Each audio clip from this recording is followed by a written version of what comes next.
Assalamualaikum warahmatullahi wabarakatuh.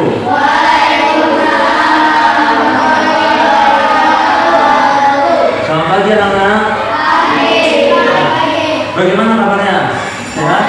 Baik, alhamdulillah ya. Tetap menjaga kesehatannya ya. Dengan cara apa? Menjaga kesehatan, konsumsi makanan sehat. Yang kedua, kita berolahraga. Yang ketiga, tidur yang cukup. Ya. Abang, Abino, Bunga,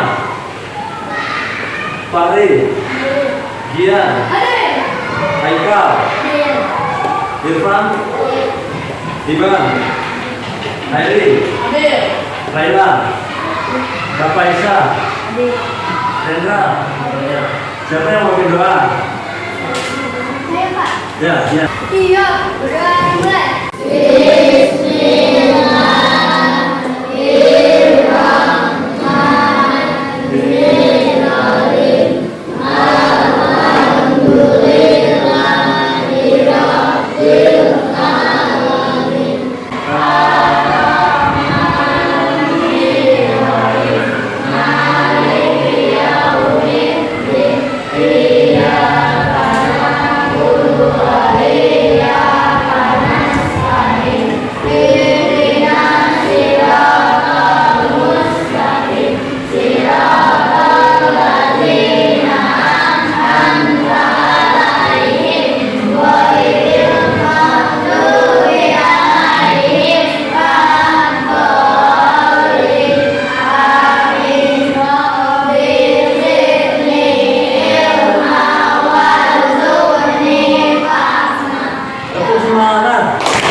Menyanyikan lagu nasional bersama-sama. Judulnya adalah Berkibarlah Bendera Negeriku. Kalian tahu pada siapa? Gonggo. Maria Gonggo ya, dari itu. Oke, semuanya diminta untuk berdiri. Mari kita nyanyikan bersama-sama.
Kita buat kesepakatan belajar, kalau belajar tidak ada yang bercanda, tidak ada yang ngobrol bersama lain ya. Terus juga perlu minta semua aktif ya. Tujuan pembelajaran yang pertama adalah siswa dapat menganalisis kata kunci. Kita akan mencari kata kunci nanti dari tiap paragraf pada teks penjelasan secara tepat ya, melalui kegiatan menggarisbawahi kata di setiap paragraf. Yang kedua, siswa mampu menyajikan hasil kesimpulan teks penjelasan dengan kosakata yang tepat melalui kegiatan membuat diagram. Nanti kata kuncinya itu dimasukkan ke dalam diagram. Yang ketiga, siswa mampu menganalisis jenis perbedaan kalor dalam kehidupan sehari-hari dengan baik dan benar melalui kegiatan mengamati video. Yang keempat, siswa mampu merumuskan hasil pengamatan tentang benda-benda yang bersifat mempercepat dan menghantar perpindahan kalor ya dengan tepat melalui kegiatan percobaan. Kemarin kita belajar tentang apa? Siapa yang ingat? Ya, saya lihat coba. Kemarin kita membahas tentang perpindahan secara konduksi, konveksi, dan radiasi. Ya, kemarin kita mempelajari perpindahan kalor perpindahan panas secara konduksi, konveksi, dan radiasi. Siapa yang masih ingat perpindahan panas secara konduksi? Ya, mari coba. Perpindahan panas tanpa zat perantara. Ya, perpindahan panas tanpa zat perantaranya bagus. Sekarang kalau nanya, siapa di rumah yang sering membantu ibu memasak? Ya, baru membantu ibu memasak, bagus. Dan kira-kira kalian membantu ibu memasak itu menggunakan apa? Masak itu menggunakan apa kira-kira? Kompor, ya. Kalau alat-alatnya apa saja yang dipakai? Panci, terus wajan, terus bumbu dapur, ya. Ya, itu. Perlu nggak kalau sendok sayur? Perlu. Sendok sayur terbuat dari apa ya? Dari kayu ada nggak? Ada, betul. Bagus, betul bahwa sendok sayur yang terbuat dari kayu. Ada ternyata ya. Ada nggak yang terbuat dari plastik sendok? Ada. Ada juga. Bagus. Maka tunjukkan mas. Ini perbedaannya apa? Perbedaannya apa? Yang satu terbuat dari besi, yang satu terbuat dari plastik. Ya. Sendok sayur ada nggak yang terbuat dari besi? Ada. Oke. Ya, di sini barang apinya apa? Sendok yang terbuat dari logam dan plastik. Ya, jadi ini ada dua bagian yang diterapkan secara bersama, terbuat dari logam, besi, dan satunya lagi dari plastik. Nantikan video berikut ini. 5, 4, 3, 2, 1, 0. Adik-adik perhatikan gambar berikut ini. Di suatu sore, ibu sedang menyiapkan makan malam di dapur. Lani menghampiri ibunya di dapur untuk memberikan bantuan. Yuk bantu ibu memasak. Tolong ambilkan spatula kayu itu untuk mengaduk sayuran yang sudah ibu masukkan ke dalam masakan ibu tadi ya Lani. Jelas ibu. Baik Bu, ngomong-ngomong, mengapa tidak memakai sendok sayur yang biasa kita pakai untuk mengambil sayur dari panci untuk mengaduk Bu? Tahukah kamu sendok sayur yang biasa kita pakai itu terbuat dari bahan apa? Coba bandingkan dengan spatula kayu itu. Apakah keduanya terbuat dari bahan yang sama? Tanya ibu. Sendok sayur itu terbuat dari logam dan spatula itu dari kayu. Lalu tanya Lani, manakah yang menurut Lani akan mudah panas bila bersentuhan dengan kuah sayur yang mendidih di dalam panci itu? Sendok sayur dari logam atau spatula kayu? Tanya ibu. Saya tahu Bu, tentu saja sendok sayur logam akan lebih mudah panas. Saya tahu kenapa. Saat sendok logam itu mengenai kuah panas, panas dari kuah itu akan dialirkan melalui sendok logam itu, sehingga ia akan ikut panas. Itu konduksi kan? Jawab Lani. Kamu mengamati dengan baik Lani. Di sekitar kita terdapat banyak bahan yang dapat menghantarkan panas dengan baik, dan ada juga yang tidak menghantarkan panas dengan baik adik-adik. Ayo kita baca bacaan berikut ini. Salah satu sumber bacaan berikut ini berasal dari buku elektronik, yaitu buku yang dimuat secara digital. Sekarang ada buku elektronik adik-adik, bisa dibuka lewat handphone, bisa dibuka lewat laptop, itu disebut buku elektronik yang dibuat secara digital. Nah, untuk melihat isinya diperlukan jaringan internet atau alat elektronik seperti telepon genggam atau komputer pribadi. Oleh karenanya, buku elektronik itu menjadi salah satu media elektronik yang sering digunakan oleh masyarakat modern saat ini. Dalam membaca, itu bisa menambah pengetahuan kita. Dari mana sumber informasi bacaan?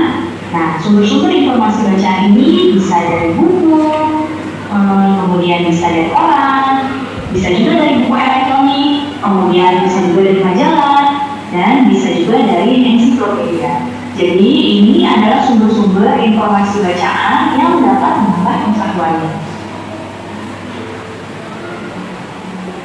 Pada setiap bacaan itu pasti memuat informasi penting. Informasi penting dalam bacaan dapat ditentukan dengan kata kunci. Kemarin kita sudah pelajari ya.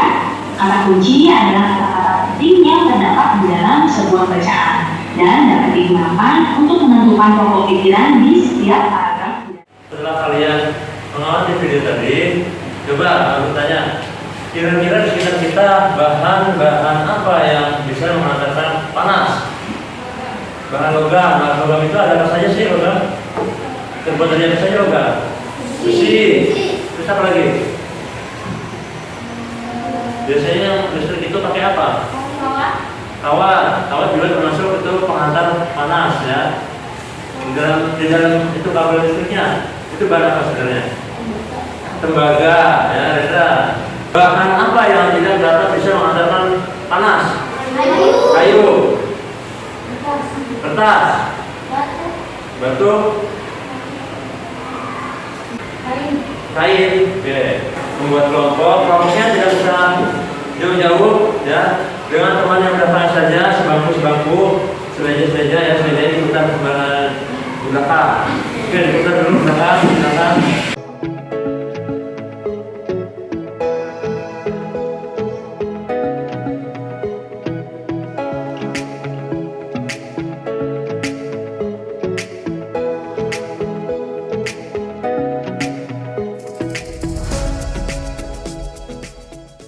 Oke, kelompok 1, kelompok 2, kelompok 3, dan kelompok 4 ya. Seperti biasa, Pak Guru akan membagikan lembar kerja peserta didik. Masukkan ke dalam KPD ini setiap kelompok. Dan KPD itu dikerjakan selama 10 menit ya, cukup ya. Cukup ya. Nah, lihat di situ di halaman 137 ada sebuah teks ya dengan judul bahan konduktor dan isolator. Ada ketemu? Buku elektronik, kalian buka tabletnya, silahkan dibuka tabletnya. Sebelumnya dipasangkan ke jaringan internet dulu, disambungkan ke jaringan internet. Dan kalian bisa cari di situ SDN 26.